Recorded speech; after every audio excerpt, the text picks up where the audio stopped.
Nsem bebre na ekoso ewo yemmem ha enne nkofo amanso mpani se ade achi na se yanti asemfufra enne na yachi na mibiso what in ekoso social media ho beche aba fontinta fidie ni so woni ni ekoso ewo ho no enne na dwebrenati me adwoade mpo meni mapamfo ewo Ashanti Prime TV ebinada bia enne yawada bia wabra aboyinme no num wabra ye di dwumede onwaso bia to di Prime Trend ebre wo Prime Trend so ameni mapamfo ye besim konya ye de nsam a wonte da na mfa wani ehu da egunsani ani ni abobo mu ni de no kra no ato ne da sanse mpani say di ade ne da no one found to wa eya na free talk afen so wo Prime Trend so no ye be ma wakonya na so de wadwenkyere aba eni kasam esanso mu ni say Prime Trend jumediye mu no afa baby wo a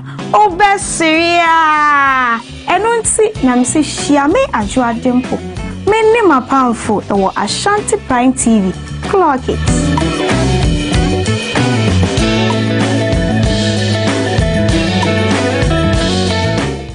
Odi Solomon Opokuni. Ye Fred Mabe Fie, near Bepe TV, or Becansem Papa Trey, no by me a human no papa ecoso ewiase. Tis ye TV papa, near TSMpa, ewo creamudia. Ye found to baby, I say Ashanti Prime TV. A one I'm sure the beer, it is for TV not Ashanti Prime TV. Keep watching Ashanti Prime TV. We love you all. God bless you. Ashanti Prime TV. Aha, and I'm not carrying the wall. You didn't come out over your fear film and conquer me as yet them any impo yesukum. San commodity when you're able TV so. Na yababe didn't come out to show away any direction be a young come na yedi. Asem anayeka ye ekoso ewa abrabom ebeka politics kakra ebeka religion kakra ebeka entertainment kakra any dia akanyina e wose ye so ye nyumtuni so wo talent bi a ye be from na ye tumi any wedding komo ne so e dia ka ho jumadi ye a mi bo ho dawru akrewe e the pot show e social discussion ya babehwe ni ya tackle societal problems challenges nipa ewo masitinem. What show is a public discussion space social challenges, a platform that gives voices to everyone. I mean everyone, right? Na yendi ni din komo na sasa shenbia Martin din wachiku ho no eho bebusa wonsama wani na so say bebusa eho ana be expose eho ana be kire say wachigu ho enti kame ho na hweme solo base na ndi jumadi we efia da bia 5 p.m. Ashanti Prime TV. Ashanti Prime TV. Aha na nakware no wo the show me no mi no nkomodi that's Asante your mind. Ni senti na Ashanti Prime TV. Edi jumedi on wasosonko bi ebaso. Ni atoni din say Spotlight Hub. Any trending issue. Me wasonfo. Genial Diamond. And am di jumedi ebasomo. Ejada bia. Eni wokuada bia. 5 p.m. to 6 p.m. Na jumedi shisha subutu. So ye up and coming musician, actor, actress, empo social media influencer. Don't hear any say obefa number na e chego screen national. Friend, nani endin sa wasway. No be yadachi enstroma. Spotlight Hub jumedie yisudie. Still release interview na se ehemu mpo a obetu. Ashanti Prime TV. Aha, ena ne kre no. Ewo.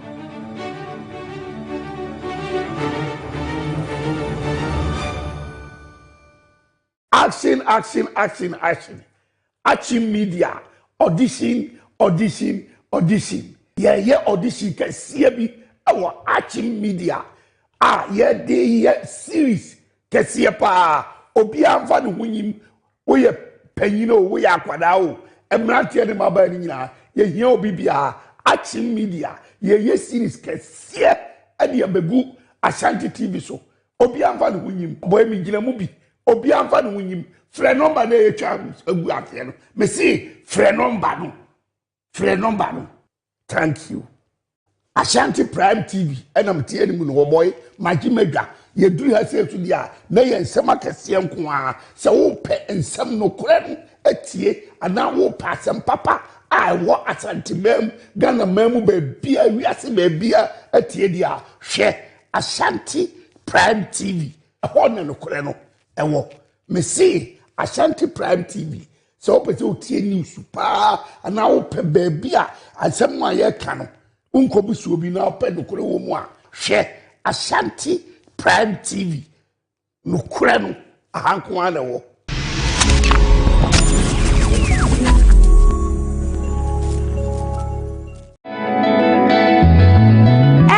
bebre na ekoso ewo yemmem ha enne nkofo amanso mpani se ade achi na se yanti asemfufra enne na yachi na mibiso what in ekoso social media ho be kire aba fontinta fidie ni so woni ni ekoso ewo ho no enne na dwebre na tie me adwo adempo meni mapamfo ewo Ashanti Prime TV ebinada bia enne yawada bia wabra aboyume no num wabra ye di dwumede onwaso bi ato edi Prime Trend ebrewo wo Prime Trend iso ameni mapamfo ye besim konya ye de nsem a wonte da na mfa wani ehu da egunsani ani ni abobo mu ni de no kra no ato ne da sansen pani say di ade ne da no one found to wa eya na free talk afen so wo Prime Trend so no ye be ma wakonya na so de wadwenkire aba eni kasem we sanso mu ni say Prime Trend jumedi mu no afa baby wo a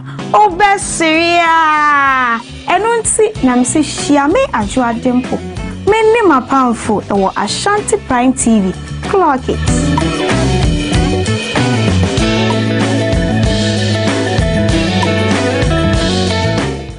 Oni Solomon Opokunie ye fredwuma abafie die ne bepe TV a obeka nsem papa a kire yen no oba me yehunu no papa ekoso ewo wiase tisi ye TV papa ne tie nsem pa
Premo ato wamanade shemi mo bibiara hanuma mama kwaba ediaba Ashanti Prime TV so Emra son sense ma insaka wo man Ghana eni amahodo so ne de besom wo se Prime ewia Premotobre Kasiebo ensema ewia imede ba besom mo no edos yeni edi makuti ni bi enyi ene Ghana mampegi His Excellency John Dramani Mahama Eden Sembi ato abontene san so ena ukopie mu ewe puye mantemu a eye Professor Richard Siedu enso a wo honum akasa ensemwe ne ensema wodopie kan ye de ba besom mo e wosimaji asantem me amede Kasiebo ba besom medi amegeso ene Miss Nafsat na ahye ensoma no se ene Ashanti Prime TV ya dia ye hwehwe eye MCR technician enti se wuye obi a woti adwuma na se na wonim adwuma na ye ne netutumre kai wa hensan estate nefa eye CV ene niema aka ekeka ho ebra ya kacha na se number dash screen see betumi afrem penifo na onyo matwetwe nkomo afri eha no se midin edemes na Nafsat mitwa hotel abasesia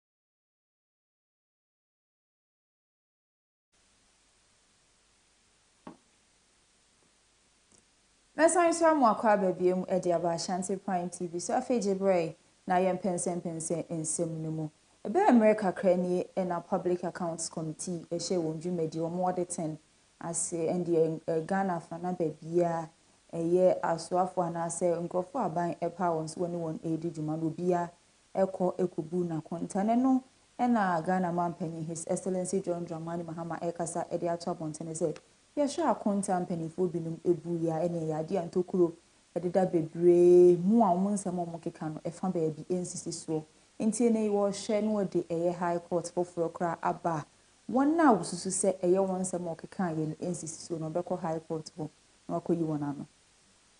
Those who serve in public office must be prepared to be accountable to the people. The Public Officers Code of Conduct Bill is expected to be passed by Parliament at this next session. This will codify the conduct of public officers and issue guidelines on conflict of interest. A new assets declaration regime will also be approved by Parliament in order to ensure that the assets declaration regime is made more meaningful. To ease the backlog of SHS and tertiary graduates who have completed school and are still at home, we have given clearance for the employment of 20,000 teachers and nurses who are currently at home. We've also given clearance to employ 40,000 security personnel at a rate of 10,000 every year from 2025 to 2028.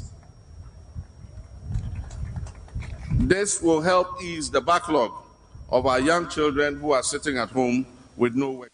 Adishimai baye twa ensem ne so ana Ghana mampanyi His Excellency John Dramani Mahama wasan to akasa edi ato abontene se ekame yeso man Ghana mu hasei ye bre ye mojani eti kokoo ni ewie kura mpa agese yesan aso akokoo idi akobi man so ansa na omo a process kokoo no edi aye chocolate ne nso ene wode nhihye pa egu akwan ma eye afia ye ba bisim eye afi 2027 Ghana hanum se kokoo ye bete afi bia no ebechimu mienu na efa eye wo hanji chimu eye adwini 50% de eye process near the eye chocolate e wo man In the Eastern region, resetting Ghana agenda means shifting from exporting our raw cocoa beans to processing these beans locally.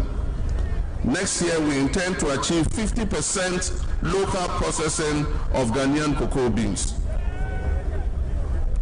By supporting local agro-processing hubs, we're creating sustainable livelihoods for the youth in our rural areas.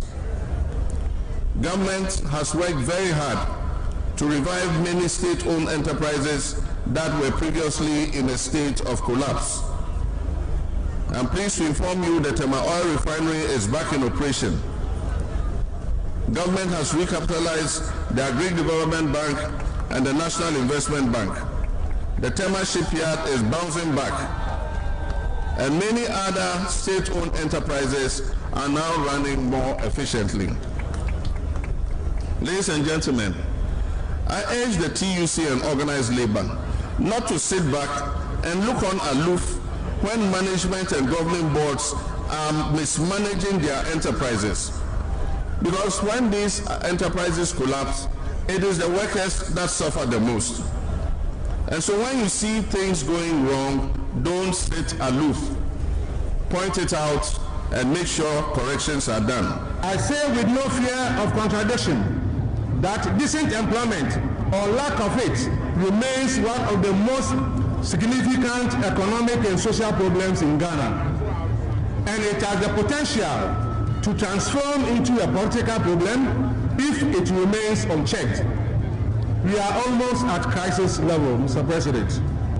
We have also expressed our dissatisfaction with the decision to move pensions from the Ministry of Labour, Jobs and Employment to the Ministry of Finance. Government did not consult organized labor about this decision, and the Minister of Finance has since not also met us over pensions.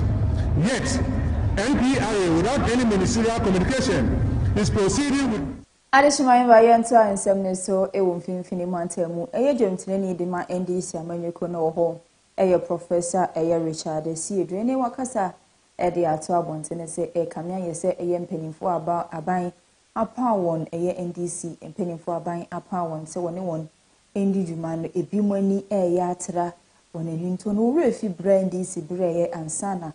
In film which he will to me as I'm so fan and to my Efra. In they who party members are what to about that the man and when you could and I say, or per se won't yet here, one any dear so one form any shade. Now, over DB says Uncle for a dear or one, so I know sorry. This answer the panels are open one uncle to them, be making sure so be moved before for a shell now do how at me. Into a best recessor are ye and penny phoning in our ancient and fen free a one a papa of them said a bay. Ya mfie 90 and chareba na abatu wa mresan so suma NDC betu na twaso mo Ghana any other power because party in wa abai ni ho yet no position one opportunity opportunity why see you any ho sa nti enyu fie na obre mo deni ye campaign di musika ye campaign na party na power nti say ye fro say be serve abai no ma it's a call to service. A call to service for your people. Zakoba say, Okwa na odwen na obia frokra onfa. Look at what something is doing. Fantastic. So bia behavior something fi anka party any problem. Because okwa na something fi oni bi boroma wa. Aso be ka chama ko be to yi. Say Jema appoint you say on to go Jema direct. So appoint you be say ko na ko bo na okwa na say okoye self-centered. Empathy will be complaining. No problem. Na me ja chama na me from one fa ebi nfa. Na me from 1 2 3 1 fa na me ja ofre. People don't know the Director General of GS. Very fantastic person. He's working with the grassroots so well. In the BBA kwa chairman then no direct. That's how we do it. You get fan papers. Oh yeah, there's a house of few people. A few CEOs are there. Okowa, just say deputy CEO for that's insurance. Say, oh, just say we have people who are working, but they will be the one all from Pawanfa. And they know themselves. I don't even mention their names. Some few nuts do assist in the man. One, why you say no name the way I buy no yet brain a buy it. So one attitude, I'm an party members in the Bena Wujai. So Konoha, only to me a time. I accept to listen to everything. So to me, Yimpa. Yenso ensemi so ewa asante mantem na be pie mo amra shebejani edema so kwaba to ompesua so ye maame eye Patricia Pieje ne wakasa ede ato abontene se kamia ye se NPP amanyokuo no entete ebem eye sanso ye ade ebe ha eye amanyokuo ni ye pento besere so mu nyina enkamom no munye ba ko se de be ya afi 2020 to mu betumi eni NDC na afenso amanyokuo ahodo no aka ede asi ani na NPP atumi amfa ne ntomapa ede afra Kasiebo Ghana ha eye soka tie ka soka samdia ede na hu hia se akwanya be na MPP fo yesu ye benya na sabi ye de awre chichiri ebeba be hye ye mebi na yenya sanka bom ye ba ne edi agra ye nwini bibia se ye kan ye ho abom and now planting for food and jobs nti mo hu se aduane baaba enso so ebo no nipa ni nya sika kora na de akoto aduane so aduane no wo efise adwuma ni wo bibie ni wo awo ye de eye sa edi iti sa ne ma we se mu nyina ya de haye eje wo se ye kire say ye beka ye ho abomu dendende but starting this way na ye tumi ehunu akwanya ye de be fashion ya kokonde as party e opposition no ye reorganization and chey bia na ekokoyi ye kandifo the obedi anim amaya ko 2028 election no Dr. Alhaji Mahamadou Bawumia yes I we no yeah the polling station elections any electoral area coordinators any the to aso no ni nyina so eba ni nyina mo no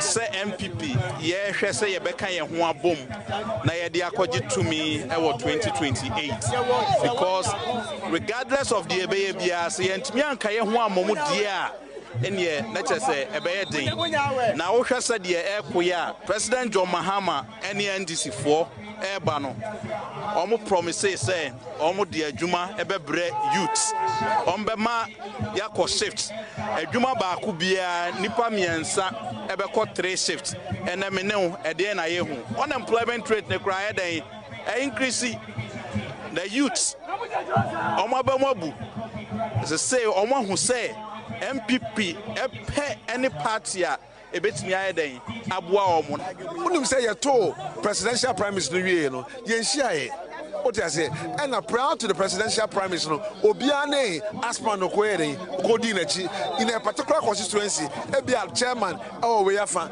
organizer we afa but this is the time I to abana nyina wie no Dr. Mahamadou Bawumia flag bearer adishima imba yento ansemi so ewo Premotobre na akopie mu ewo honoma NPP adehye ewo honom enso ano demo hawo enyina ne se eye amanyokuo numu a abato a wode ehihye so na kanwe yese mpanimfo binma omuwo Premotobre na pese omo ye nkataso mu aso esanse enkofo bi epese wogina na yeto won so aba ne nso mpanimfo empese obegina esanse omo akasa ewo nipa ye pese omo pese omo to ne so aba na wodi nkunima esanso a emwa ebema nchichemu aba ewo amanyokuo nti se enne wo mo ento aba enyi nipa opedia enne na afi 2028 nso ene obi amegina ho anka anchire on se wonkoto aba emfama NPP amanyokuo say party no di nim de ba say yen tro party man di na ye hu nipa dodo a omo ko bia susom ye party man na yen fo munya adwuma no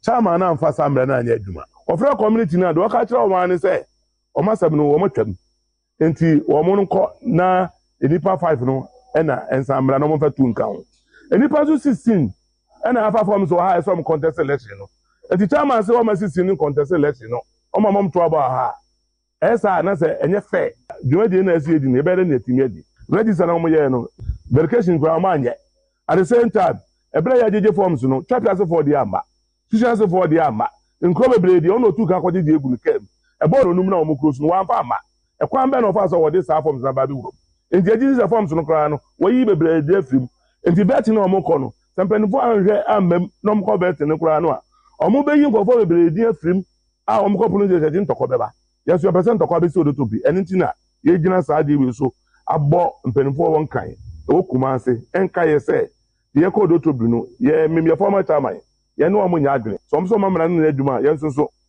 ye nim kwan e be fa so a ye nso ni omo be di wasam adu time as ye to aba eyi polling station executives said ye kan ye nyina ye de ya hoden ye moa ye sika abo adwumadie no sebe ya adwumadie ni be wie na MP betumi aba power but enam say enipa bi afa party ni say omo de anti de omo pe ana omo ye no constituency ni mu ama ene ebi abeso polling station eso ye de dija ewo mu nti ye mpanyifo na ye sesa omo de omo baaye no omo furu omo pese party no omo bona hwete party no nkoso de on de omo hwe kira kwan kura enti ye srema ada mpanyifo no gutu no de omo hire papa se nipa wotu na ye waduma pa bibia no kire se ye de ade abeto no ma oni ye wo fongro no wote se ye to ba obeba ba beto na emom wadidie mu ne bibia wo mani pa hunu mu nti no wodi besu no ma na obi atwe no ho enti ano na ekoso e wo kura dua mu sa nkofo miensa se na ne de nyamianim nukure nsempanyifo nso mu paniye sɛ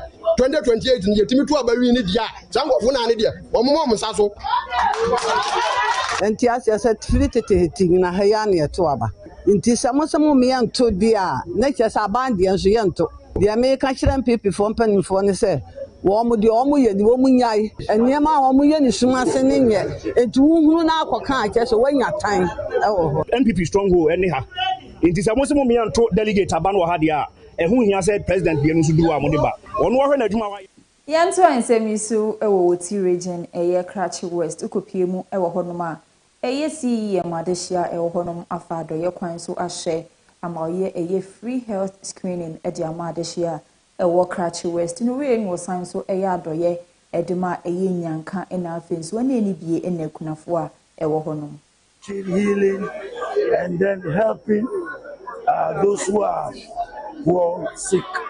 Most of these are rural. If you look at the title of my ministry, Christ to the rural world.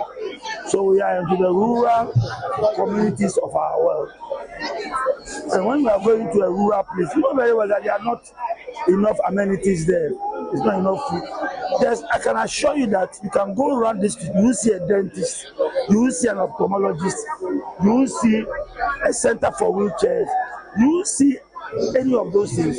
So we carry all these social interventions into the rural communities so that after preaching the gospel, we help them with all these things.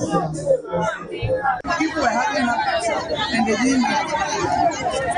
So I'm grateful to God for what He has done.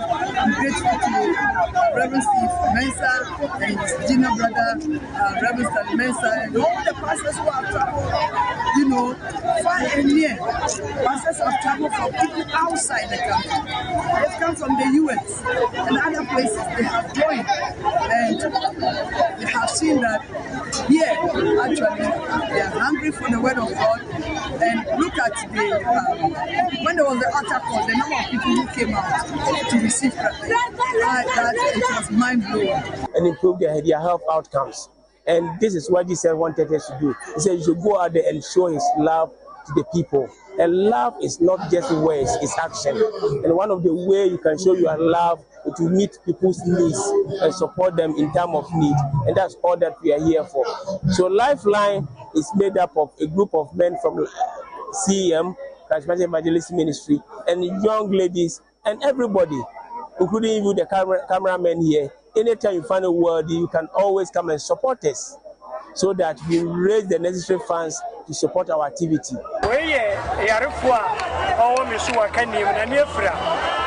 Sorry na yemwa bebre ama wanyane ba bebre matres aduane emu papa ho empaboa ne yakeka enti ama na abra bo asesa sani otika ne no me say load ni bi ko enti sesia yeda apostle Steve Mensah ne nuane na pamfo nyinase yala mala yo wo be ka ko ba bo be ko ba to bi la no cancer kalam ta enye be nyeto ma ko nye gbogbo je dikosa akodam be ma wu ka na ta ko aboji vinya Asamai kesi kra ewe apuye mantemu ne okopie mu honom a ade achidom hema owo honom na nadanso a afa adoye kwan so de enema ene akade eboa manwu mesua etumpon ekoyie akoma yenuanom a enne omo hye BC ensohwe no ase wosan so ehye won kran se won hwe se ade empanimfo a ewe apuye mantemu nyina eta wonichi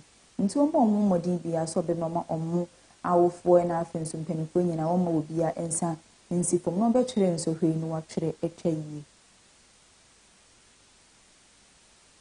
na me ba be show mun crime said the be ya instruction no mo tro no ombetumi atro enye me ka tro mo se said the bia ye ka no omunye gidie e wo mu se omuso ombetumi aye instruction na omokwa akotro no ni omukwa akotro no mu teachers atro mo dada kakra na ya tro mo ene omu note no mo wo no omunsua eno ane beba me so mo ba Nana danso aye so du yeso yakwakochron so hwe hia ma asset nti omo ka ne sa na aka me o se me bo adofo pum na omo bie me na metumi ba na me beboa me nkwale na metomo omo no mutumi ekochron so hwe no Yeah, pick one from 72 basic schools, both private and public schools. Now what we are two of bebre akọ schools no every Monday no be sinra. I'm a one who say in social no in social almost or classrooms na bi. Nti enye bibia ehu. Nti omunye ehu bia emfi wo mu. Na won fa akokuduro enko examination centers no. Wo konso a they should believe in themselves. Yachire won teachers aboa won achire won adia enti no enye ho na okwa bisobi na one foundation na ye no ye ni so pa ye dana ase hema ya bibi bebre na mai wachicha ye maset anka ye de ye ni da so se ye ben na nso esan ne concern a wo fa ye suku no ho ene ye da chinti no wa mai maset e betime de achro apase ye na ye sefi ye nyankopon ko se ombo ano onhua no non tre ni hie na ene na ibehie mu wa ha no se Yenjina mu ewo BEC insensem ya na kopie mu ewo enkran pompuni mantem a eye pon abato ompesua so ene mpanimfo ewo honom enso ahyehye dwumadie sonko ede amaye nuanom a wokokyere ensohwe isi obi wo honom a wotre BEC na wie kura no enya ade na ni agi suku hu biem opese wontua eye nsanunwuma enti wode nsanunwuma dwumadie bi ehyehye so anopeye de mamofra no se onti ase se wokyere evia prevent me can haniemu basara ni because as you ekaji oyeni sebita facha onyenu chumo bi ko me no chuni be ke be finish kai odi onye basara wo no hani ni ko me kan e be ne ke ko aka ma fe na kai ni ke wo ye bi e ti akesi Bibi ne na mekase one ameko mo ni amekase ni keja mekase agbeni ameka nwele amem mo ni amekechu because e ba ya boa je mo fe mo ko ni ebi osu na ni enye echa keje ya ba na kan no no kase ni tumo ngo ni ba wo se bo ba ba cho entrepreneur kana kuye o ma no yo ni mo ba ha ni bo se bi ka jo no ke ko e no ke ko na ko wi dinga ba cho na ene nke wo de hu ga fin na ake BP what I was doing I was really feeling government to work chini to ni dele fin ana na le ake kani bodo to ko ma bi ya ifale ko companies ni yo ta fra che de mo fu anyi na be company ni ba chu buku ya ne de university egbe kede ko le gbe na ka mo 5 years ni le application ba shi kan ya kemba e ko qualification le manager mo ni ya ni na fu ba hele manager qualification ni e share na kan jemi ni da ka ke hibu ba be na ye mutu na ja ke ja qualification ni o ye ni e what ba fi ni ba ni ko buku ni qualification ni da fi le no ba fi bo ya ba one man check for you market application and the receiving attention. I'm okay. Yantua ensemi so ewa atoye mantemu eye shama mensi ni mukopiem ewa kwa akwa ye friend ni se nyankuru meni mebu na ewo honom ebu afu yie pa se won kwan a ewo honom e kame yesese bisebi aban no ebu enua ediagu na sum efa ekwan no ho esanse wabo ekwan yesu abo enya dia empenifo ehwe sigina yibia ade afa kwan ni timprempre dia yade a wasi kwan ne se wo maka enwura enye nyankrom ena ka nso emfiri kuru menkosi se aban be sigina ye so be yensiesie ewo kwan ne so the state of Wonton. Enter the annual letter petition that come out on Abu DC, the youth of Wonton, the leadership of Wonton. What the actual letter come out, district chief executive there. Your road in the state of your road, you know. A BBO. Was showing what more contract about road you do. No, I bed name. Yeah, so now. Just last week, I would call you. You do Hanana about what to Conodo. Unsuta your problem. Or your issue. That's look here. Unsusu look here. Until you are with the assembly, they are not willing to help the good people of Telecom. And Sinda the Pahala, actually, you know, yes, one the Mazi Lucado. And since I be for walking in our package, which more. And this one is a warning. It's a warning, as you may painful. There's a one shot, one shot, one point no kuni. Just 1.5 kilometers road. One shot one by this week ya by uncle. It's a catcher, regional minister and DC said this week. One man who be popo kunda. Ya better my dear uncle. It's my work catcher on I. There has been a critical situation here at Nyanukum this morning, where the people of Nyanukum, the youth of Nyanukum, are very angry at the state of the road. They have blocked the road with ties and set fire in it just to block access to the road.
Prime area Premotobre Kasiebo eno ani gusu a wo hwe ye to ansem ne so a yemfi Ghana ne yemfi ani enkyeremu ewo amahodo so ensem ye nhyase ewo Morocco ene ekopie mu ewo eye Morocco ken eye onmunyamfo eye Mohammed VI ene wa pawo no ankasa ne ba eye Crown Prince eye Mule eye Hassan wa pawo no amu se wono ene nye panyina obeda asrafo wo Morocco ano.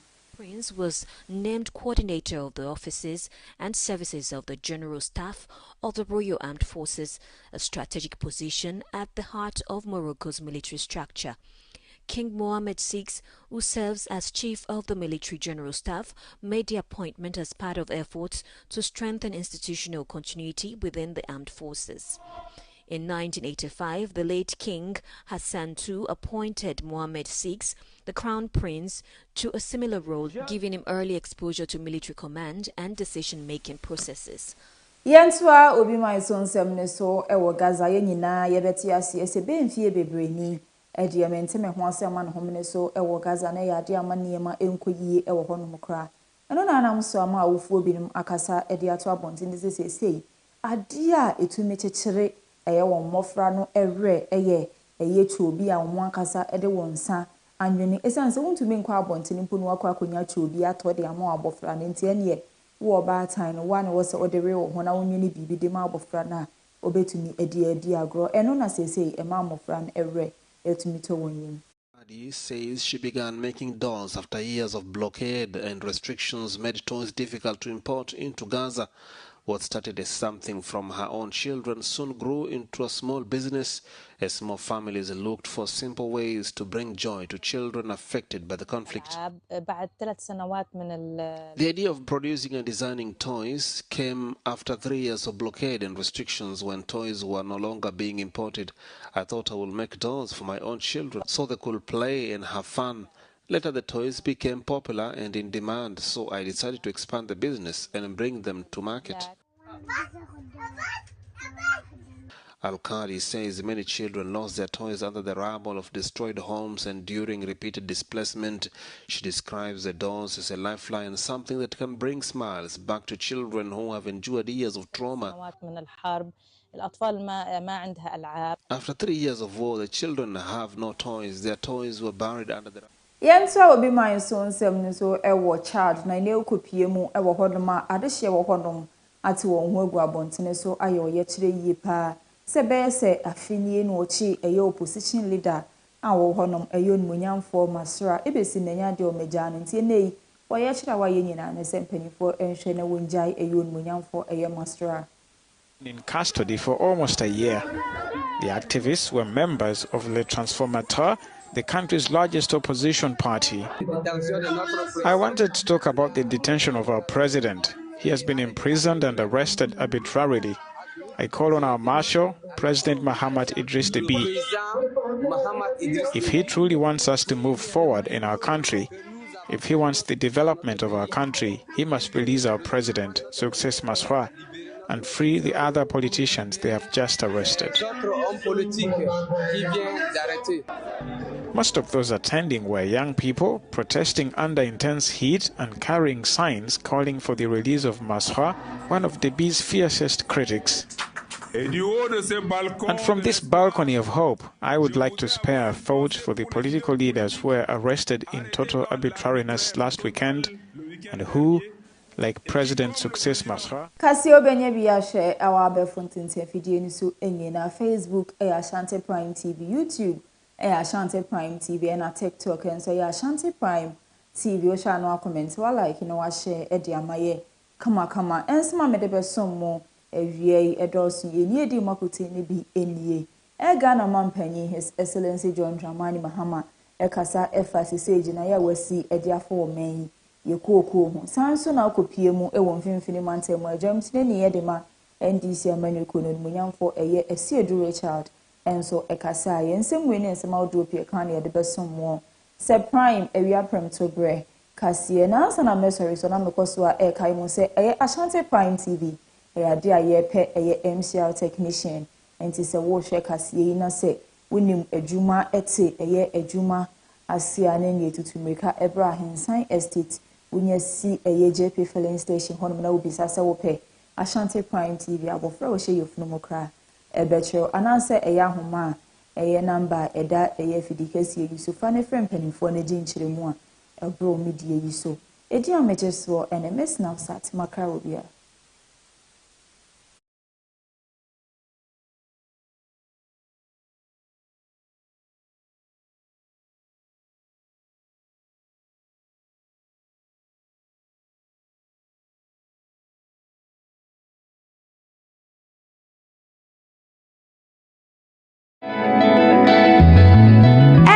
Bebrene akoso ewo yemmem ha enne nkofo amanso empeni se ade achi na se yanti asemfofra enne na yachi na mibiso what in ye akoso social media ho be kire